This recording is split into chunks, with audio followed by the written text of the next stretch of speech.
$9 from the Oregon Department of Transportation and appropriate $34,125 for overtime reimbursement for the fiscal year 2017 Multnomah County Dewey Intensive Supervision Program.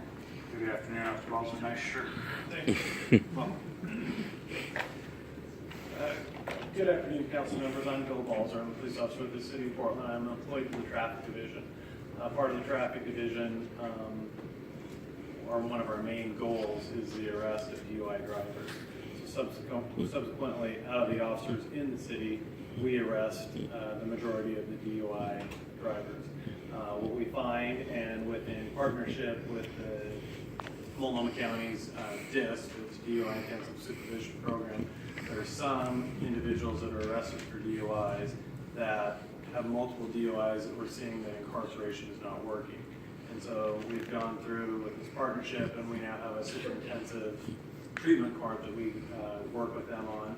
And this is a grant funded through ODOT for our partnership to work with Multnomah County. What it entails is it's officers that go in. When we initially started doing it, it was just to go and arrest people that failed to follow the rules of the program. But in all honesty, that was really doing nothing, because it was just bringing them back into jail or wasn't working.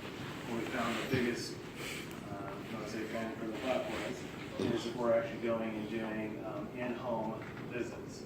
And so part of the program, they realize when they sign up, you may be visited by parole, probation, or officers.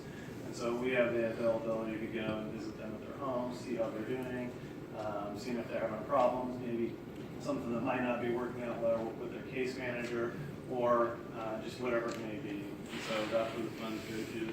The funds come and directly pay for the officers to go. It's on an overtime basis, but it's entirely paid for by ODOT. And so it's the partnership that we go and work with this treatment court to help the people that need help. Great, thank you. What kind of outcomes have you had?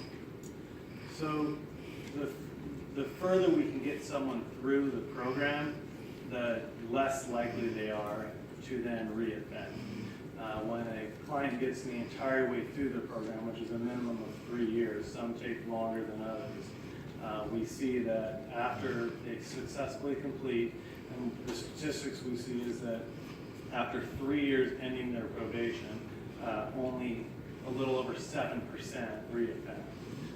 Then if we extend that out to another 5 years, those people, it goes up a little bit, but it's still relatively low. It's only 11% that they reoffend.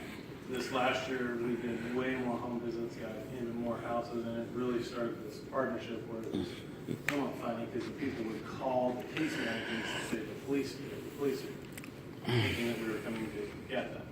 And in all honesty, we're coming there to check to see how they were doing. And it's just to check on that, getting partnerships with the people and allowing them to know that they can call us when something's going on or something like that. Do you ever go with the project respond team? So far, we have not had to do that, because the people that are in the program haven't been in a crisis situation. They're in the program, they go to treatment providers, they go to a treatment court, and they have their own appointments that they go to work with issues like that. Most of it's for the sobriety, but at this point we have not had a need that when we go out to do that, that we need to have that come with us. So So you haven't had any of these so-called kind of welfare checks go bad? no. And presumably now that the program's more established, that the expectation is set up to the staff that the officers are going to kind of check on you once in a while, or Yes, on a regular basis. and part of to kind of back up on that question about going bad, we make sure that, or we try to make sure that before we go to check to see if there are any dangers, that either the person may have some, past history with the police, and so they would be shocked to have us come in. We don't want that to happen. And same as when we go, if there's a mental health crisis or issue in the past, we want to know that. So we try to check all those boxes to make sure we're not going to deal with that before we even get to the door. And to be honest with you, if we know that's going to happen, we're not going to go. Or we're going to set it up properly before we go, so we have that covered before we go. Thank you. And I do appreciate you wearing the pink for the breast cancer, which I assume that's what it's for. It actually still looks very friendly, and I would encourage the Bureau to think about doing this on an ongoing basis, because we want people to think of their police and to know that our police are trying to help in those situations. I gotta say, it's on a totally different note, but I gotta tell you, it's been unbelievable the entire month, just the response, and exactly what you said, what you said is the easing of tensions. All people wait up and all that. So, but it's actually been a really fun thing to do, and it's been a great thing just to push out to help with that awareness. Thank you, I appreciate that. Thanks very much. Appreciate it. Thanks. Anyone want to speak on this item? Come on up.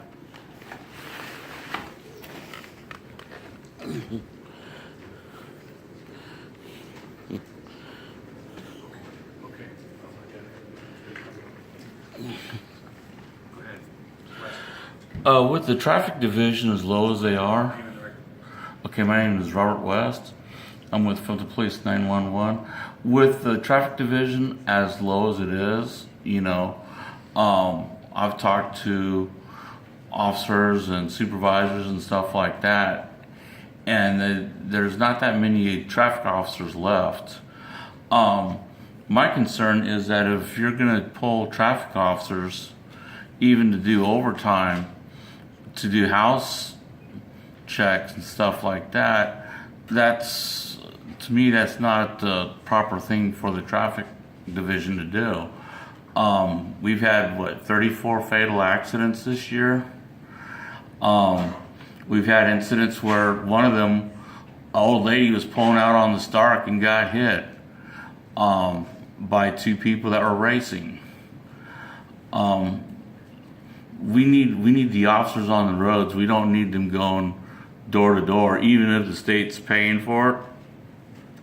The other concern I have is the officers' overtime and stuff like that. I hate to for the city to be in a position where we're going to be guaranteeing these officers overtime, and then something happens in the State Department of Transportation or something goes, well, we can't fund the program anymore, and you guys are sitting there and the city's holding the bag. I believe it was early last year, Mayor, you wanted to give the police a raise, and you wanted to raise taxes to do it, and when they decided not to do that, you go, well, you can't give the police a raise, and you're saying that these homeless programs are in jeopardy and stuff like that. Now you just gave the police a big, huge raise on their contracts. My concern is, where's all this money coming from? And if, like I said, if the Department of Transportation has to back out for some reason, the city of Portland will be holding the money. They still got to pay the officers the overtime. So I hate to put, for those reasons, I hate to put the city in a situation where they have to pay for overtime, and I don't like our officers that are doing traffic doing house calls. I think that's an inappropriate use of money and stuff. We should have other officers do it, or we should have counselors. I don't think officers should be doing counseling work anyway. Thank you. Welcome. Hi, my name is Casey Millman, and my background is in public health. And I think sometimes what happens is we get silos creating very similar activities and services that are actually available in other parts of our community. So my concern, while I totally support the intention of what's being proposed, and I wasn't planning on speaking of this as actually here for another issue, but I'm concerned that we're not tapping the expertise of public health nurses, social workers. Even though Multnomah County has a health department, I'm not sure of the collaborations that are going on. And I think we're much more apt to create healthy communities when we work together. And I think the services that people are most trained for in this respect are people that have that background. And you're going to find that in public health. So my concern would be putting funds, what are we gonna get the biggest bang for the buck? And in this situation, I think it would be for collaboration. Thank you both. Anyone else? Could I have, maybe you know the answer, why is it officers rather than? Yeah, I think that we should address those questions, and then, what about other, we don't have community service officers yet, but maybe this would be the kind of function they could fulfill in the future, but what about the question of scarce resources of people in the Bureau right now? Why spend time this way? And are the public health folks from the county, the nurses, the social workers, are they integrated with this work? So we do have, for the second part of that, we do have the social work in that. There's a meeting that happens every Friday with the judges on the program, treatment providers, the caseworkers, and parole and probation. All the information comes in to share, and it's guided or formed together to give the best answer or treatment to the person in the program. So it's not just us going out. The program's actually been going longer than the police have been involved. But there's only so much the parole and probation can do to go and do the home visits. And so we're just adding to it. It gives a different element of it. As for there was a thing that came up that if the funds went away, if the funds go away from ODOT, it won't be funded. Our portion of it will stop. We won't do that. The reason why we're doing it is because there's funds through ODOT to do it. So it's not something that the city's going to pick up. We would have to, unfortunately, call and say, I'm sorry, we can't assist with this right now. The funds are set through ODOT. And the question about time, it's when it's not mandatory. If we don't get to it, and if we can't do it because of other events we're doing, mandatory events, whatever it may be, we have to call and let the staff know, sorry, we can't help you this week.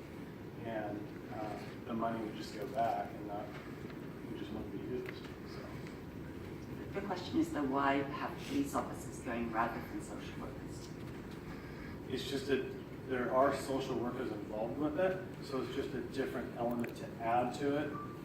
It gets us out there. Some of the people are people that the officers have actually arrested, and we'll see a interaction or relationship that's built between them, and it's a new way. It's a new way to police.